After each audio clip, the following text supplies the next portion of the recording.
as you may have guessed, this is Tea In Valhalla, as it suggests. So yeah, this is our very first Storb Unlimited Bushcraft podcast. So there's no real strict agenda. It's just going to be two YouTubers just having a little chit chat, really, and getting to know one another. So yeah, really excited, to be honest, to venture into this sort of this whole new realm of podcasting. It's quite new to me. You did one not too long ago, didn't you, Kat? I think. Yes, I did. Mine was about mental health. It was about why and how I use the outdoors as kind of a medication to helping me come over anxiety. And I long-term suffer from agoraphobia, so it's also about maintaining good mental health by using green spaces and just generally using physical well-being outside as well, as a way of aiding my health physically and mentally, and but also to promote that you can do those sort of things, because it's a free way. A lot of people feel like they're cut off, so I think it's a free way of helping yourself and knowing that perhaps if you can't get to a doctor, especially during COVID times, a lot of people found that they couldn't get help or they didn't know how to find help. It's just a way of promoting the idea that you could use green spaces as a free, quick, easy way to help yourselves in times of crises. Yeah. As for me, this is my first time on a podcast, so awesome. Excited. I'm very similar to you though, Kat. I mean, that's exactly why I got into bushcraft and wild camping and just the great outdoors. I mean, I've always been camping since I was really little, like me too. When I was about 2. But I think that it's so underrated, isn't it? As a back to nature reset button. A lot of people take it for granted, don't they? It's on your doorstep. Often you're not too far away from, be it a river, a woodland, some hills, whatever it might be. But you've said yourself, haven't you, that it has gained you because you lacked a lot of self-confidence. Yeah. And a lot of reasons within work and social life that you wouldn't put yourself forward was because of the anxiety of self-confidence. But you said you found a lot more confidence being out in the wild. The outdoors has given me heaps more confidence than I've ever had before. Definitely. I mean, building up slowly. It's not something you just suddenly go outside and it triggers a switch. And it's there. It's been over the last decade for us. We've used the outdoors. You say it's been one of our best friends, hasn't it, for a long time? For sure. And it's always been a part of me. But I got quite unwell when I first moved into a town city. I don't know if you found the same thing, Rob. From a child, I was very outdoorsy, and my family always went on walking holidays. We didn't have a lot of money, so once we got on holiday, being in the mountains and swimming in rivers was our holiday. You didn't get extra things. But then when I started trying to progress and trying to be more, and I started living in a town and city as a way of sort of progressing my career at the time, which was in mental health, strangely. I found that I made me ill, that I was always in concrete, always surrounded by cement. And that's when I first becoming really anxious and unwell and suffering quite a lot. And I just hid it and actually made it a lot worse. I don't know if you found this too, Rob, but the more you hide it, actually the worse it becomes. The more you talk about it, the more you sort of evolve your conversation about illnesses such as anxiety or any social anxiety, really. I think the better you feel anyway, because I think hiding it is a terrible thing, really, isn't it? Yeah, absolutely. I think certainly for me it was kind of, I mean, I grew up in quite a built up area of a small city. So I grew up in Southsea in Portsmouth, so like a miniature London. It is, So it's just terrace house after terrace house after terrace house, and it's just so. And very similar to you, a lot of our holidays, as it were, as kids, were to campsites in Devon and Cornwall and Somerset, and getting down in the West Country and in amongst it all. And it was just so amazing for me to just get out on the beaches and the cliffs and the woods and just piss around in the woods. And did you find even back then that it sort of alleviated the way you felt, or 100%? I'm just going to grab that light that's fallen down. I thought there was a light underneath you. It's gone rogue. It has. This is my dodgy little setup. There you go, that's a bit better. Right, there we go. That's it. That's nice. That looks good. There we go. See, it's all new. I've got to invest in some actual proper lighting rather than just balancing stuff. So one of those ring lights, perhaps. That's it. That's exactly what I need. I need a key light, I think they're called. Oh, is it? I don't know. No idea. I'm still learning about all the studio setup and all the rest of it. For those of you listening on audio file, you won't know what we're talking about. But if you're watching this video on the YouTube channel, then you'll just see a little camp light fall off in the background there. But yeah. So you guys do some really, really big hiking trips. I mean, I'm far too unfit to do some of the stuff that you do, but like, how do you find you keep your baseline fitness and stuff? I know you go on regular walks, but yeah, lots of little walks, Rob. Something we've done for the last 10 years or so. Every Wednesday after work, we have something. We used to call it the THC, the hiking club. It was, we'd meet up after work, so everyone'd still be in their uniform sometimes. Oh, wow. And we'd try and do 8 miles by 8 o'clock. So we generally meet sort of 5, half 5, and then we'd be finished by sort of 8 in the evening, home for sort of tea and a bath. And that helps just spark the conversation of where people wanted to go, you know, future adventures, and also just keep your fitness and things. It got me used to walking with the rucksack on. Yeah. While I was doing that after work, I was ensuring I was fully loaded up with waters, all my waterproof jacket, spare socks. I'd go completely over the top for a local walk. Yeah, people would look at me thinking, what's he doing? It gets your base load ready though, doesn't it, I suppose? Exactly. That's exactly it, because it's a shock. If anyone thinks that they're going to be able to go out and have all the proper camping gear in your backpack and just start walking, no chance. You're going to have the worst back pain. I would not recommend it. I would get used to that first before you go out. Yeah, because it really is. Yeah, it can really hurt. It's one of the big things is food as well. Food and drink. Oh my God, you don't realise just how much it all weighs. Yeah. And because I'm so fussy, Ceri does have a filter, but I'm terribly fussy when it comes to water. And I will always carry all of my water, won't I? Yeah. Even though he's got like a proper soya mini and stuff, I'm like, no, I'm not using it. I don't know. I'm just really weird about it. I'd rather go through the hydration packs. Yeah, I'm just really strange about it. I think it's just part of my anxiety. But Ceri's just, I reckon you drink out. 1 kilo for a litre of water. Did you know that? Oh, is it? We carry 3 to 4 litres. I do. Probably on a summer hike. At least. Through the winter, you can probably drop down to about 2. But that's, we'd never leave without anything. You're stronger and more resilient than I am in terms of your stamina, for sure. Because look at these guys. I know. That gun. I do. Jokes aside, though, genuinely, I'm like, I run really hot anyway, as you can tell, hence the blotting paper and the fact that I'm sweating under studio lighting. But I'm genuinely like just a 2-mile trek into the woods for me. That's quite a smallish one just to go and wild camp somewhere. That for me is enough to be wet through, base layer, mid layer. By the time I actually get to camp and I've thrown down my Bergen, because it's a 70-litre Bergen with like loads and loads of heavy gear, because it's all bushcraft, it's not ultra lightweight. So a lot of my stuff is thick. It's like tactical gear even, and it's like throw that down. You throw that down and you're like strip it off to like topless almost. Like God, right. Okay, give me a minute, guys. Have a break. Turn the camera. But it's building up to it, isn't it? Because I mean, when we first started, like 10, 12 years ago, we'd probably only be doing a couple of miles around the village in the evening with like a little, like a school rucksack type thing. It wasn't like a proper hiking rucksack or anything. It was just a school rucksack, a couple of plastic water bottles in, and a waterproof jacket each. But Ceri's still a lot fitter than me. If we're going mountain walking or anything, you do have to hold back a bit for me. Yeah, I think it's still about strength, like leg strength. I know it sounds odd, but that's why I always have the poles. I don't have the same amount of leg strength. It's like you in the gym, right? You do gym work, and now if you gave me weights, I mean, it would kill me. It'd probably break my spine.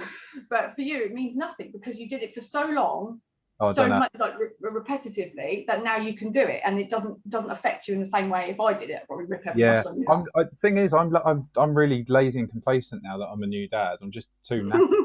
I've just gone way off. Like when Ceri and I used to talk quite a bit in Andover, and I used to like come up and see you guys. It was like I was probably training 6 days a week because it was so easy to get booked on around my work life because we were that flexible at work and things like that. Whereas now, even though it's funny really, because now I'm working from home full time and I don't really leave this room, I have less time now than I did to get to the gym, which is just crazy. Yeah. So it's I've lost a lot of size. I've lost a lot of sort of motivation with it and just get up and go even. But a lot of it will come back. It's just getting yourself into that. Okay, let's get out and do it. Let's get, by the time I agree. I feel amazing afterwards.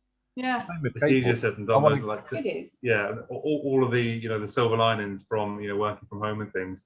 actually trying to get yourself motivated is one of the harder ones to do, isn't it? Because you've got it all on your doorstep in some cases, or maybe you've got a gym, commuters roll out of bed and go straight into a meeting. So it's you find yourself stuck to the screen all day, don't you? Yeah, big time. Even Kat has to battle to get me in the garden for 5 minutes to literally come and sniff the roses. Yeah, I literally forced him to smell roses, literally the other day. Oh, I was like, no, come on now, smell these roses. And I did, and it was worth it. So See? Take stock. Where did you, that leads me on then nicely to where did you then, Kat, get so interested in your field knowledge and your love of flora, really? Because your plant knowledge is great. Yeah, well, ecology is my thing. I'm an ecologist and I survey ecosystems and species for conservation mostly, but some construction purposes. But it first happened when I realised that I couldn't have a career. I got, obviously with agoraphobia, I found that I couldn't go to interviews and stuff, and my idea of having a career in mental health died there for me. I was so left out of society, so removed from mental health help, that I just got completely disillusioned. Yet my whole life had been leading up to that. My A levels were in psychiatry and psychology and English, and then my first time I went to university, that was also for family psychiatry. So everything was leading to that. That was my job at the time. But I got so disillusioned. And when I got very ill, I decided that I needed to enhance my self-belief, self-worth. It was just at an all-time low. So I started, you said, well, why don't you study? Why don't you pick yourself up a different kind? And I said, right, well, I'll do another degree. And that's when I signed up for the Open University, because obviously you don't have to go into a brick university. There are things you can do. You can go in and out of university all the time. Yeah, you can. As I felt better, I started going more and more. But originally, you don't have to go anywhere. Right. Yeah. So I did an ecology degree. I did environmental studies, and then that's where it really stemmed from. And then I started using books, ID books, as a way of feeling less anxious when I was out. So I'd use it because it makes you stop and pause for a moment and really look at things in detail, which I think you might find as well, Rob, that you can't feel overwhelmingly panicked or anxious or unsteady when you're looking at things in detail. And I know you like fungus, and I know you spend time looking at fungus and studying it. And you might find it yourself that when you're doing that, not only does it build self-confidence because you're building skills, and you feel quite proud of yourself when you correctly ID things, or even teach other people. No doubt you take your baby out and your partner out and maybe show them certain things, and you feel good because you're passing on knowledge. It feels really nice. Yeah, absolutely. And that's really where it all comes from. And I love ecology. It's my thing now. It's my everything now. I absolutely love it, don't I? That's why. And then I use ID books a lot. I mean, I don't do a lot of flora because I mostly work in reptiles and invertebrates and bats. But I love flora, and I don't spend enough time on it. So that's why I use so many ID books for flora, because I love it. But there's no money in flora. A rare one on a walk, that's why you got to mention it on a video, I suppose, because it's just. That's really, really awesome as well. And I was chatting to Ceri earlier actually, and saying, I would love to know my green stuff. Basically, I'd love to know my plant because I'm just used to it all looks the same to me. It's all green, stemmy, leafy, whatever. And seriously, I'm rubbish with mushrooms. I think they are so. I know there's a lot more.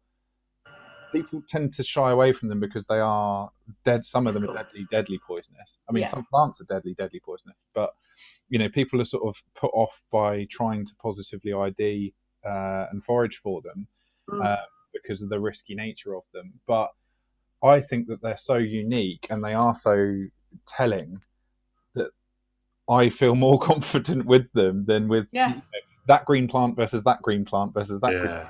But at the same time, you understand that it's important to know what plants there are. Not you don't have to, but there's something about them because now that if you pick a certain fungus, it must be growing on X, Y, Z tree and in a certain wet or dry region, or it must have been. See what I'm saying? And it's the same with plants. Plants tell you a lot about an area. They tell you a lot about what's under your feet, the geology of the place. Yes, and geology and habitat first. Yeah, geology and habitat first, and then learn the plant. I mean, this is what I mean. And it is important. I think, I don't know. For me, I think they're much more poor than humans. Oh, yeah. They don't argue back for one, I suppose. No. Yeah. I've never had a bad word to say against the plant. No, they're never rude to me. Yeah. Whoa there. Whoa. Brilliant. That's amazing. But I tried to spot things for Kat and tried it part of like slowing me down from what Kat said earlier, where I've done like challenges and distance walking and walking at pace. You've then got to try and take yourself out of that pace mode or that challenge mode, or the sake of trying to clock up, I don't know, 20 miles a day or something. So finding these things to stop and look at as we're on a walk or, you know, going through a beautiful area, it really helps being like interact with what we're doing, the habitat we're walking through. It gives you the most. I don't know if you ever find it, Rob, but sometimes you can spend a whole day in a haze and you're living from one moment to the next because there's this job, that job, this job. But I don't think that's healthy. I think if you stop and you're actually investigating, you're looking into an area, I think you're in the moment. And it's that idea that, I mean, I don't know, I've had quite a lot of different therapies. I have had conventional therapies. I'm not just saying I'm, a hippy dippy, whatever. I have had conventional therapies. It's just that green spaces have been the only thing that's worked for me. Yeah. And I find that stopping and just waiting, slowing down my mind just by looking at those sort of things and being in your moment is a really important thing. And every therapist will say it to you, but this is how I understand it. And this is what I use. And it's what I do with the cameras and stuff. So when I'm trying to do some macro photography or take a landscape shot, it just helps me stop and absorb that. I know it sounds really hammy, but it genuinely works. I get that. I get that, especially Mac. Take photos of raindrops and things. I'm like, oh, so much. Yeah. Or like little cobwebs in the morning dew, isn't it? Is the sort of textbook one. You see a little spid's face in it. Brilliant. I'm going to crack open a little naughty bottle of Malbec. Very cheeky. I didn't realise it was bring a bottle night. I thought you were going to swing it from the bottle. Think is it? Yeah, right. Now this is where it gets all lads. Yeah, this is where it gets sloshy from here. I'll be drinking red wine by the pint. You just talk. Disgraceful. No, that's fine. You don't drink, do you, Ceri? No, again, it's something. Well, you do sometimes. You did the other day. Gave him heartburn. Terrible heartburn. I think I had like one of those fancy style beers. I don't know. It's for my birthday. So Kat made me a big curry. Yeah. Then I had a beer with it, and that was it. Then I was up all night with crippling heartburn. Yeah, so terrible. Generally, it's not worth it when you get to a certain age. Fair enough. No, I'm just saying I can't drink to get drunk now because I just can't be dealing with the hangovers now because they last far too long and they're just not worth the night either. Yeah, I think that's where I kind of got to my mid to late 20s. I think I've gone through that sort of, that party boil lifestyle. You were quite naughty. You was quite naughty when you was young. Yeah. But then about I don't know, about 6 months before I met you, you'd given up drinking, hadn't you? Yeah, just decided to knock it on the head. And I don't really miss it. I can still have, a shandy or a nice fancy drink. Fancy. Do it for the enjoyment of it, but not to, like you say, not to get drunk or anything like that. Me too. Once in the blue moon. I was in a real dark place, mate, so I know exactly what that's like. Oh, really? In terms of doing too much too young and being party animal and all the rest of it, I was in a real dark place for a long time at such a young age. So I've now got a grip on it, and I've sort of grown a mature head and gone, it's not worth ruining. You've got to do it yourself. Well, that's it. I felt like I was Keith Richards at the time. Yeah. But I ended up looking like George Best on his, on his latter true. Yeah, I think you have to want to stop that. You've got to want to, But 19 is very difficult because. Sadly, it's society as well, though, isn't it? We're brought 19-year-olds are children. I'm sorry, but at 19, I was a child. I think about how I acted at 19. Just grimace. But it's everywhere, isn't it? Sponsorship deals, everywhere. In professional sports, it's everywhere, isn't it? Beer and smoking. Well, not so much smoking anymore. Yeah, I'm sponsored by a craft beer company. Oh yeah. So I didn't really pack it in too much. But you know what I mean? Back when me and you were children, I mean, it was rife. Yeah. It was normal to get wasted you sit around the park and get wasted. It was completely normal, weirdly normal. And I think no one really batted an eye. No one ever said anything. Well, I think as well, it was around that sort of time where, I mean, I was doing this at like 14, 15, and people would just sort of like, that was the norm, was just, bunk off school and go to the park and get drunk, or, it'll be a Friday night, you're year 10, year 11 or something, and you'd say to your mum, "Oh, I'm staying at his house," and he'll say, "Oh, I'm staying at his house," and then you'd end up pulling an all-nighter in the woods and getting drunk. Oh, I'm telling your mum. It could have been worse. Your mum could have been part and parcel to the crime. She was going down quick save and bringing my brother and I back. She did. You know, bottles of White Lightning or whatever. Yeah.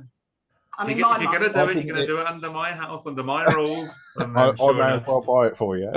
Yeah. It's just not wise, is it? And it just starts that entire mentality of it, of making There's it a carton of 200 cigarettes, smoke them all. Yeah. Have you guys got anything planned soon? Any big trips or anything? Yes. Yeah, we're thinking, hopefully, if the weather holds out, we want to do a couple of days on Dartmoor, don't we? We're desperate for a bit of wild camping. It's been a long time since we had a tent out, nearly, well, not quite a year yet. And we've got a new... couple of new sleeping mats, new sleeping bags, bit of new kit to test out. Yeah. And it's just unfortunate that we've not had a chance to yet with family and work restrictions. We've been sort of limited in our movements. But yeah, we want to get back to Dartmoor, up to North Wales. We'd like to get to the Lake District before the end of the year. Desperately missed the Lake District. Getting through some more Wainwrights. I think we've bagged about 40 Wainwrights so far. Yeah, we did quite well, didn't we? Last time we did really well. We had like a week there and we were just banging them out. Yeah, I think we did like 17 in a day once. It was great fun. It was such good fun. I mean, I almost died twice. Yeah. Kerry doesn't care. We dropped off to Great Gable via a... Oh my God, I don't even like thinking about it. Genuinely, we went straight down the screen, which you're actually not meant to do.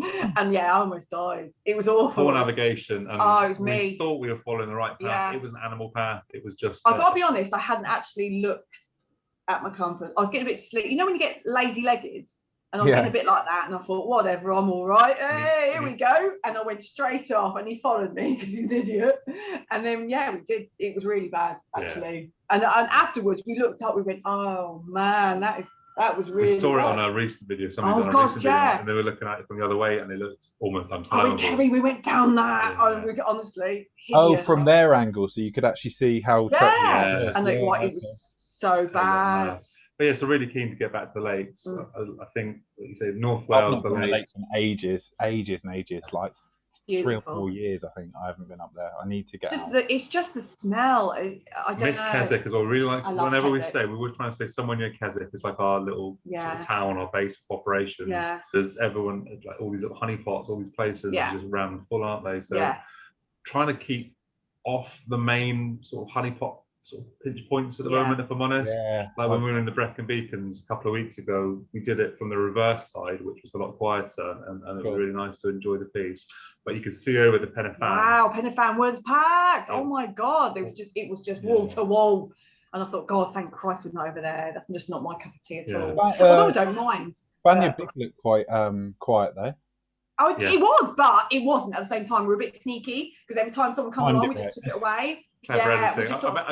I asked them to adorn a bit of green cloak, and then I cut them out a bit of green screen. And then also we sort of went down, and we were sort of down there a little bit, and then we had a cup of tea, so just down from the peak. We had a stop and I tell you, there was loads then, weren't there? They just started piling on. We had topless models posing. Oh my God, they were stripping. I was like, what the hell? They were just taking all their clothes off. Someone took a work call up there. You just get to see all sorts of wonderful things out on the tracks. Yeah. Well, they've got to get that like that arty nude Instagram photo. It was, but I just was like, we've seen flashes. Like some of the things we've seen on the walk. No word of a lie. We've walked past. Are we talking like late 70s flashes? No, we went past one where a girl and the lads were being amorous in a car, and then we walked past as a group. It was terrible, and I went, "Go home." She was about 19. And I went, "You go home. You go home now." We were introducing a few new members to the walking group, and we took them on a big loop from Longley Heaven's Gate around Sheerwater. Yeah. And as we got to Sheerwater, there was a Titanic-esque scene of the misted up car, hand down the windscreen. Oh, no. Yeah, and and I was livid because I'm really funny about that sort of thing. She was 19. I was just like, go home. Get home. Get some clothes on. Go home. You're acting like her mother or like a 1950s housewife. Get home now, please. Yeah, that's how I felt. I thought, oh my God, she's so young. I saw a young girl modelling like a topless Oh my God, yeah. shot. That was, although that was an arty thing. That was like for college. For school, obviously. But I saw her wax. I saw her wax, And I said, oh my goodness. I said, there's a group of boys coming in a minute. But she was all right. She had like a fur thing on. It was not real fur. It was like a fake fur thing. And it was meant to be arty shots, I think, because she was done up weirdly, weren't she? Like arty shots. Done up weirdly. Done up weirdly, you know, like the makeup was a bit weird and the clothes were really weird. So I'm presuming it was some sort of strange school project. We're going to write it off as a school project. Not school. Don't say school. College project. College. Sorry. They were definitely old enough. Christ. What else? What other weird things? That's going to be the title. Let's get away from that. That's going to be the title to this podcast now. He was done up weirdly. They were old enough, honestly. Honestly. There's been a oh my God. And Kerry once almost had a fight with this young lad because he was playing music and you want to turn that off. They go, oh, Ballsy, you want to turn that off, son, and all that. Oh, fire. Yeah. No, it was literally like a 1980s stereotype. He had the hi-fi thing on his shoulder. He did. And he was coming up the pig track, blaring the music out. And there was loads of people looking at him disgruntled and upset. So I said, come on, have some respect. You didn't say it like that. You said, you want to turn that off, young man. Oh, I won't have none of that. And he did, but he did though, didn't he? Got scared. And it wasn't very nice. Did you shake it with your fist? Yeah. The trouble is, I've been told, Rob, I'm intimidating to look at the second lobe from his mouth. Yeah. I say to him, like, so if I'm using him as some sort of muscular thing in the background, a deterrent, I say don't speak because he's goals and stuff. Rob, I think ultimately Scotland is. Kat's done a lot of exploring in Scotland in her youth. Yeah. But I've only been like pit stop twice to do Ben Nevis, like for the national 3 So we didn't really get to have a look around. He hasn't been anywhere, and I used to spend a lot of time on the Isle of Skye. I'd love to show him all of my little kid places when I used to go to Skye all the time with my family and things. So it'd be really nice if I got to show you some stuff. And there's loads. I want to see the Old Manor Store. And Fort William's gorgeous. White Bridge is gorgeous. We've done the entirety of round Loch Ness, if you see what I mean. Wow. Lovely. We've never done Ben Nevis, and we've never done Skye is definitely on the bucket list, full stop. It's so beautiful. But we were also saying we would love to get a van. We have 2 cars at the moment, and obviously with Ceri working so much from home, right? And I've got my car anyway. I've got I shouldn't call it mine, it's our car, but I always use one, he always uses a certain one as well. There's almost no need to have the 2 cars. We're contemplating selling one of the cars, buying a little transit or something and doing it out. I would love just to have something that if we wanted to go and drive somewhere and just kit somewhere or whatever, just to have it.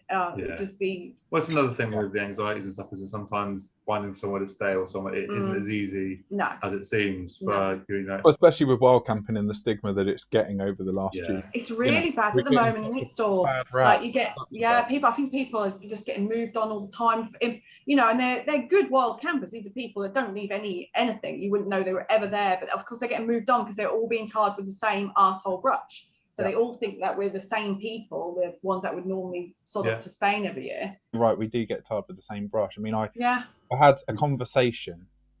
I think that's probably the diplomatic way of putting it. I had a conversation with somebody who I hadn't even set up or anything like that. I was hiking through, but they could tell because I got a massive Bergen on and a roll mat and all the rest. They were like, "You better not be camping in here." And I thought, "Excuse me, is this yours?" And I pointed down there, and they'd left a bag of dog poo.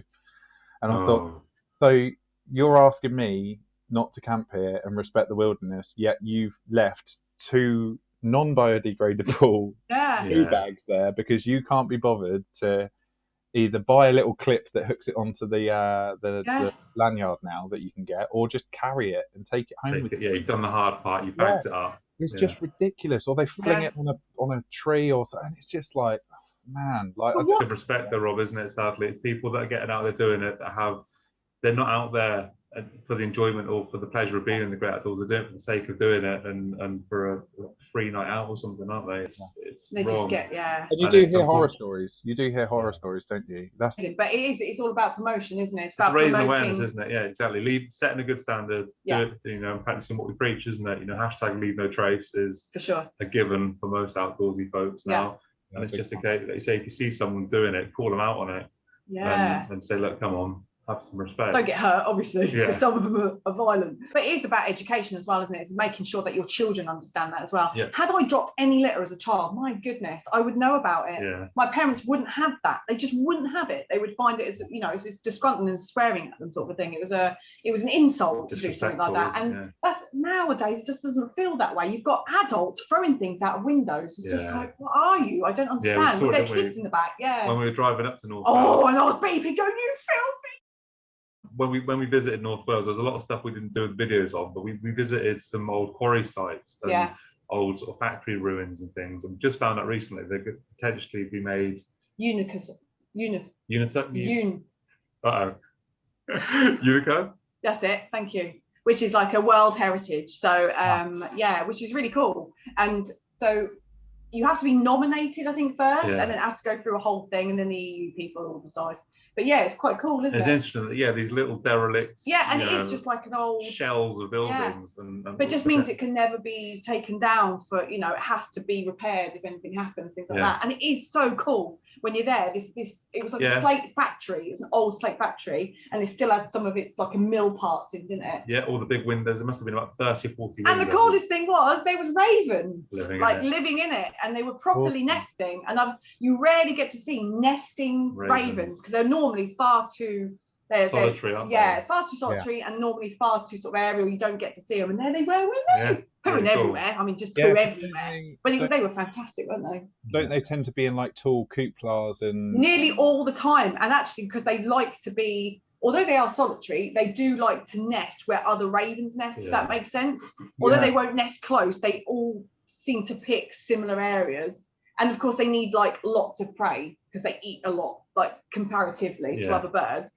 So it was just really interesting because they were quite low, weren't they? There was one quite hopping. There was one hopping on the path. And I was just like, oh. I'm super fond of ravens. I love ravens. A weird thing to be fond of. I love ravens. Again, the whole Valhalla Odin sort of link. Yeah. The I was going to say it's very Viking, isn't it? It's like the mascot or the motif, I suppose, of the Yeah. Well, he had ravens. So the two ravens. He had two ravens that would tell him all the news. It would tell him the future and the past and all that. So I just love a raven anyway because they're just so bloody big. They're massive, aren't they? And you always hear them. That weird boom they do as well. They're just an unmistakable bird. Yeah, that's it. They're spooky. They're just spooky and great. I like them. I love corvids though. In general, they are such a beautiful. They're just so smart. Yeah. They are. Yeah, they're clever as anything. I mean, but even like the diddy little small ones. Like we had some jackdaws nesting in our soffits, and they're just so cool. Like even just jackdaws and magpies and crows, and just like they're just. We've got the little sods in the chimney, haven't we? Yeah, they've had a baby. We can hear them scuttling around through the chimney breast. We had on the ridgeline now. They run the ridgeline every morning, looking at me, knowing that I'm mad that they're in my chimney again. Studio lighting, block paper. Oh, there's camp lights are obviously provide you light and heat. It's good. No, it's just you. It's just you. Getting hot in here. Oh, bless. I'm getting flustered. What about yourself, Rob? Have you got like many plans? Obviously, not. I know being a new dad obviously makes it a little bit more tricky for you getting out and about. But have you got any plans? I need to build up the stamina and the fitness and the baseline multi-day walking first. But I do want to before. I'm not giving myself much of a deadline. Just before I pack it, before I kick the bucket at some point, I want to do like a miniature coast to coast. Yeah. So not Wainwright's coast to coast St Bede's to like Whitby or wherever it is, but I want to do a I've basically scouted Google Maps and thought, where's the smallest coast to coast physically? Is it Hadrian? Is that not Hadrian's? Well, I know I found one that's technically a coast to coast, Lyme Regis to Bristol Bay. Oh, okay. Actually, that would be really quite nice as well. Just through Somerset, like literally. So Lyme Regis, then up to, oh God, what is it now? Up through Chard and through. I can't think. I'm useless. Does that mean you're taking some of the Mendits then? Yes. No. Yeah. Well. Cotswolds? Yeah. I'm trying to think of where that will go through. No, not Cotswolds. It'll go East Mendips, so it'll go by Shepton Mallet, but it wouldn't go. Yeah, but so you would. You go over quite a lot of the Mendips actually. Which is what's scaring me. A lot of incline. I was going to say that ain't as easy as you think. It's short. It's about a 5-day trip. It's about. Oh God, I don't know, 80 miles or something, but it's probably 60% quite a lot of the way. So, mate, can we do it with you? Yeah, absolutely. I could be, your pack mule. He's my pack mule. I'm not even kidding. When I was first doing my geology, I'm not fit enough, guys. I'm not fit enough. He took my stuff all the time. Yeah, I used to have so many of my rocks and things. I was always, because you always have to be collecting, you always have to be inspecting and collecting. You always have to have samples.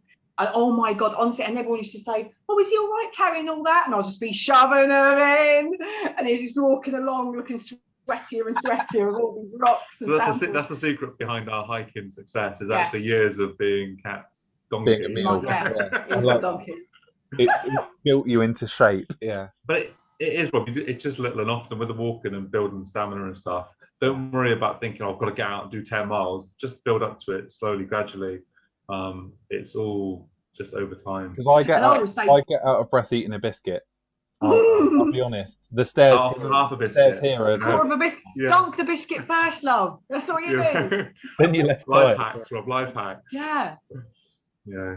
But no, to be fair, I will get like an Osprey sprung backpack, so that'll be a lot easier. I will go all titanium. I will go if I actually do something like that. That's a multi-day thing. I'm not going to bring my canvas stuff and a bloody bushcraft tarp.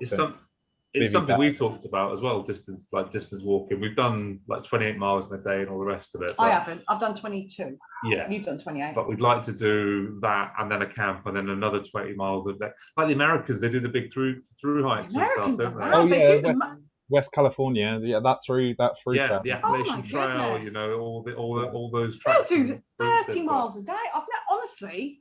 A buddy of mine. We watched one chap that honestly does about 30 miles a day, and it's crazy. I'm just like, my eyes are popping from the exhaustion of that.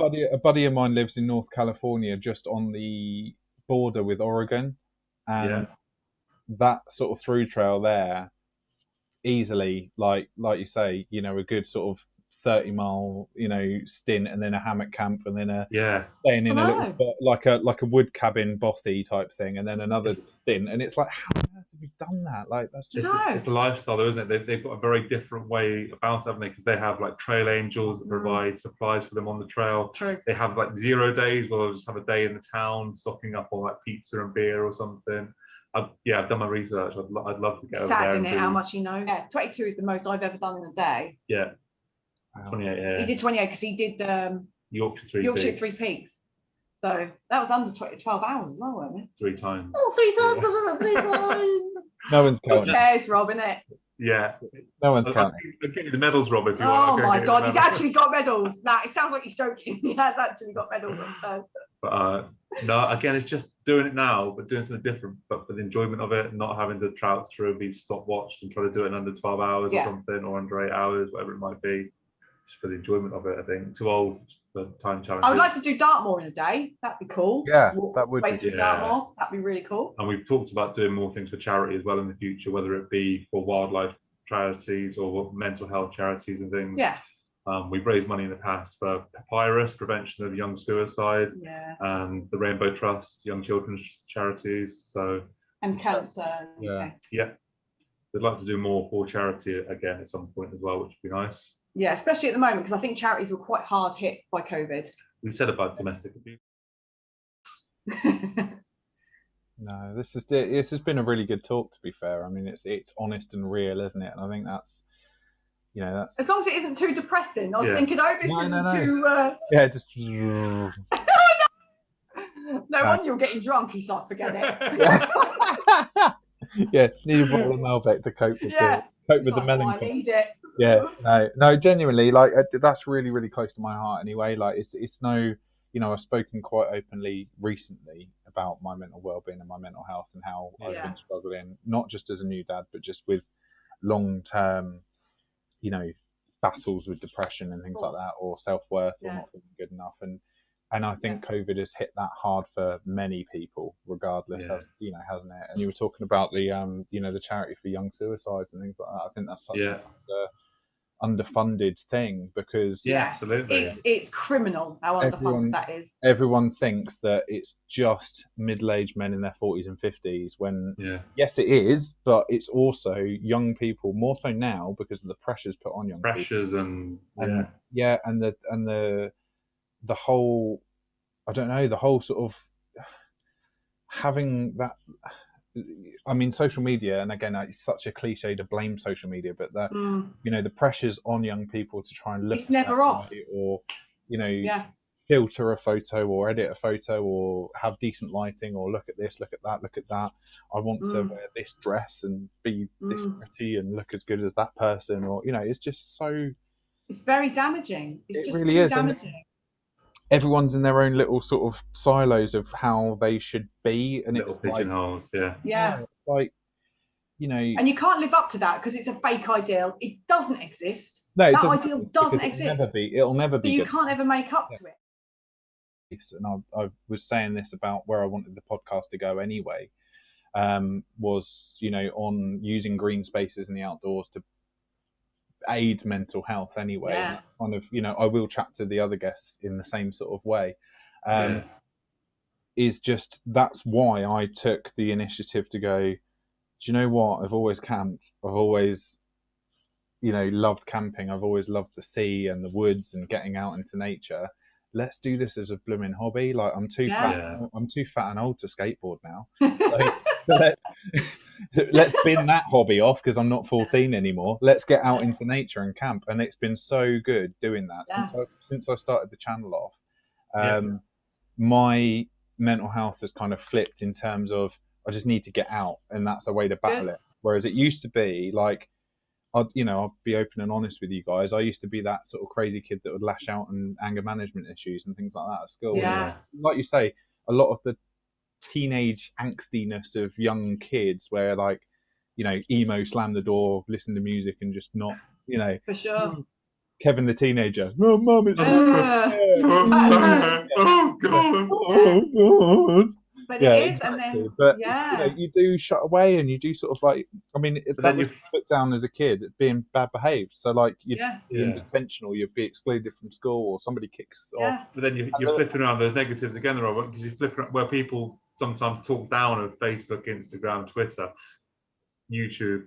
You're then putting that into a positive because you're sharing something you're passionate about. You're promoting all the good things. Yeah, that you can do. That's the thing. I think if anything, that's what it's about, isn't it? It needs to be used for good, and that's the trouble. It's a double-edged sword, because if we promote what we promote, which is using green spaces for healing and positive community spirit and positive comments and no keyboard warriorisms and a like and a support and a follow, and it means so much to people who are trying. I mean, as well as I do, how much effort you actually put in, how much time consuming is it to try and think of content, go out and film, have a bit of a structure to it, plan your videos, do some tags and things like that. There's a lot of hard work involved. Yeah. And it's so gratifying to know that people do like the content and do support the channel and do, same with you guys.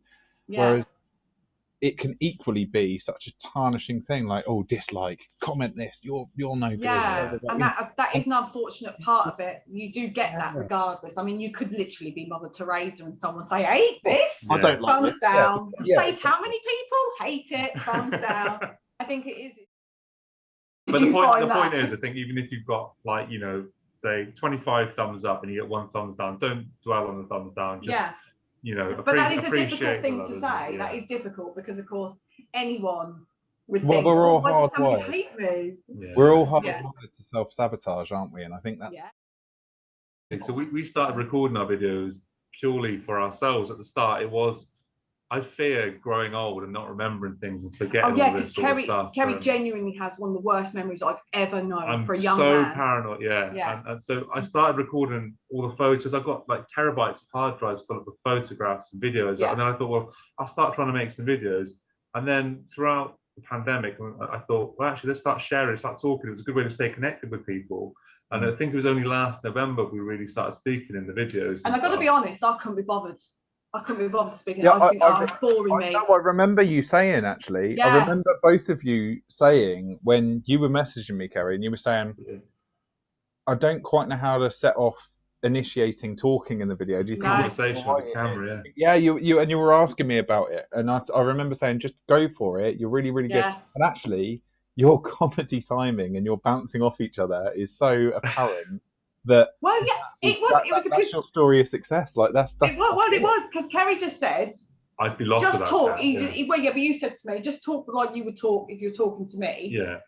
I don't quite, because obviously I swear a lot more naturally. You're incredibly charismatic, though. If I'm terribly crude. I'm very crude. No, so I have to dial all that back in. Because obviously I can't be crude. It might come up. My mum and dad watch this. Not crude. Not crude. Fun. Terrible. It's terrible. I'm terrible. If it's not too bold to say. Sorry, Kerry. I'm not flirting with your girlfriend, but yeah, you are very charismatic. You are.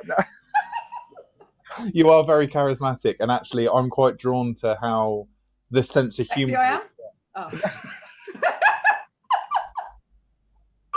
I'm sorry. I apologise. Kerry's gonna kill me tomorrow at work. It's fine. It's fine. I know how to block someone. Yeah, me and Storb are having a 1-to-1. No, genuinely, and that camaraderie between yourself and the camera has gotten a lot more relaxed. And I think that's because at first, I just found it. I don't know. I just found it irritating, if I'm honest. Well, I couldn't be bothered. Yeah. I was on this thing. I was just like, oh god. Yes. You guys have gotten dark. Yeah, I know. All the lights are on. Oh god. See. You better? Not really. No, yeah. Sorry, this happened. This is what happened. You need the lamp behind the laptop. Behind the screen? Mm-hmm. Facing you. Hang on. Hold on. Time out. Hang on. Oh shit. Oh shit. It's no different. What the fuck? Hang on. She's jiggling things around. Hold on. Lamps. Nothing else jiggling. Don't get too excited, Rob. That's better. Yeah, that better? That's loads better. Good. That is loads better. Is it? Yeah. Yeah. No, genuinely, it is loads better. Yeah. Hang on. Oh. No, that's just for this. It's just for this. Nothing else. I swear. Nothing else. I'm back in the room. Yeah. Right. Sorry. Hang on. Yes. Go. That's right. Wobbly. So, what's the craziest thing you've ever done outdoors? For me, I think it's probably when I was a kid, me and my brother, we got on a little rowboat that we weren't meant to be on Lake Coniston, and we rowed out, and a storm split the cloud. Literally, I've never seen anything like it. Literally split, and my mum and dad, I could hear them screaming from the bank that we should come back to shore. Come back to shore, what you bloody doing? Like that. And this is my older brother, you see, he's 3 years older than me. So we rowed into like a little tiny boathouse. They got like I mean, it's tiny. I don't even know how he got in it, because he was doing all the steering for me, because he's much older than me.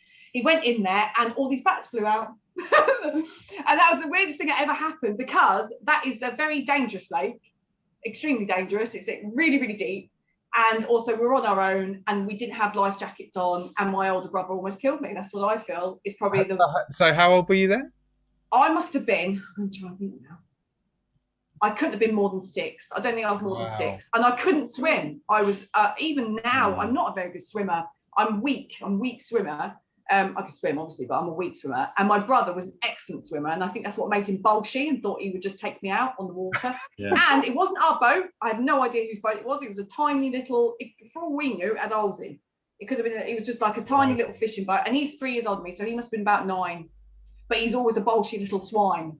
So yeah, that is the maddest thing I've ever done. But that wasn't really my fault. I blame Alistair for that, which is my brother. Just bad influence. Yeah. Easily led. But I say, as an adult, the maddest thing I've done is I went up haystacks, and it was 50-mile-an-hour wind. Probably more, actually. The gusts were more, but it was naturally 50-mile-an-hour wind, and I couldn't stay on my feet. Wow. And I was literally being blown. Torrential rain. I'm not joking. I couldn't stand upright. I was having to hold on to Ceri, who was also having trouble standing. It was awful, but we still had to summit. I don't know why. I shouldn't have done it, and sensibly, I wouldn't have done it. But I wasn't sensible. I was an arse, and that we just went, let's summit anyway. Haystacks isn't the biggest of all the it's not, mountains. And it's not too hard to follow, but it was so windy. It was frighteningly windy.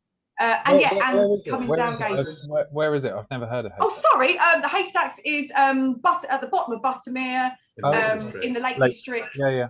actually, so the innate tarn, which is a tarn on the top of haystacks, it's sort of like in one of the little bowls on top of haystacks, is actually where Wainwright's ashes are scattered. Yeah. And in the small church in Buttermere, there's like a little plaque saying about how Wainwright had his ashes. So Buttermere is South Lake District. Sort of south. I think one of the silliest things I've ever done outdoors was probably growing up on the west coast of Wales. My brother and I used to frequent we used to live a stone's throw from the beach, so we were beach babies growing up. We found a rubber dinghy one day, and we thought, oh hello, free rubber dinghy.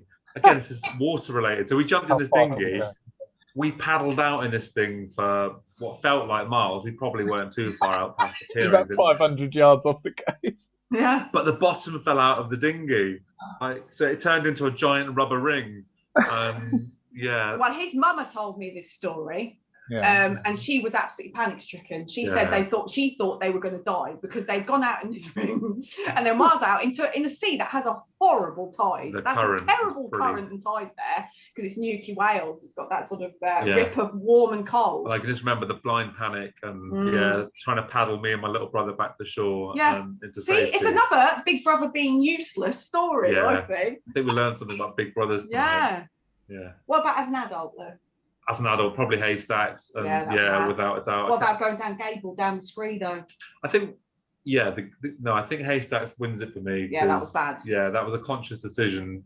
Great Gable was a mistake. Yeah. Haystacks was something in hindsight you shouldn't have done. We already knew what it was going to be like. We tried getting the storm shelter out as well, Rob. So on the summit, we decided we needed a respite from the wind and the rain. Yeah. So we tried getting out our little 2-man shelter, and this is where I got myself stuck in it.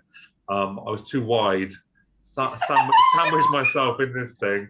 Kat was in there. I was screaming in her face. Yeah, he went stand up like that. So we like that inside the thing. So I tried to stand up. He went sit down. In the end, I thought, oh no, screw this, can't be bothered. So I just let the whole thing. Kat got out. And I just got the ump with it.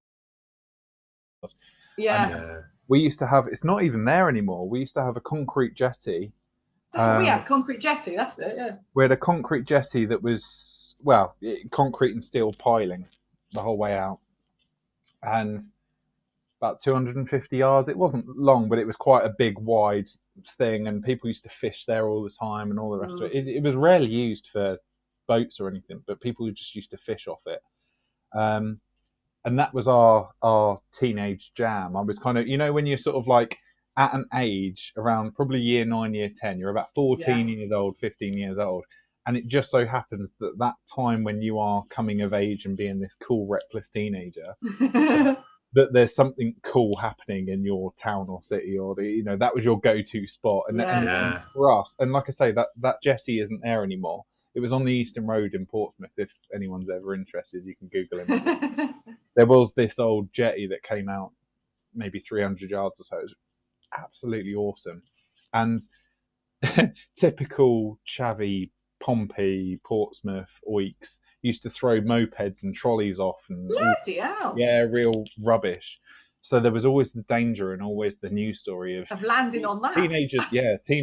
Teenager left paralysed because they left, they landed on a slope, or they landed head first on, and we were always shunned away from trying it.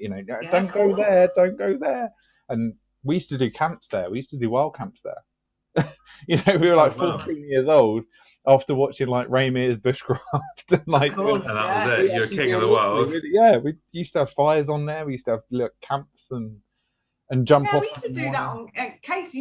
I've talked about Case on sea before. We used to do that at Case because they had proper dunes and it was a really nice place and you were always quite sheltered. Galston on sea is where that jetty was. It was a lot more open. It felt very windy and sort of annoying, but Case to Beach, it was just lovely. It just felt very sort of enveloped, and it was just a really nice place to sit. And my brother has always been in bands, always played guitars, so we always used to sort of sit around. And my little boyfriend at the time, he used to play the guitar, so we always just sit around and play the guitar together. It was just really nice. And we did that for years on end. It's weird, isn't it? The sort of how you spent your time. I think we used to camp out. We used to camp a lot in where we grew up. So we camp out in the front garden when we were little. and Dad would come out with like a werewolf mask on and start clawing down the side of the tent. It might be why I can't sleep in a tent to this day. He can't. If he hears anything, we've heard Canadian geese before. He went mental, yeah. He was like that. And we've had badgers, foxes screaming, and he would... Badgers, honestly, the noise that a badger and a fox. Hideous, isn't it? It's spooky. Yeah. It's like, oh God. I know. Yeah. I've heard the scream of foxes, though. Yeah. The scream of foxes is creepy. Foxes having sex is the worst noise. Right. Yeah. I'm gonna wrap it up, guys, because I've realised, not just because we've gone over, I could talk to you all night. I really could. My little one's crying. And, oh, bless. Oh, goodness. Okay.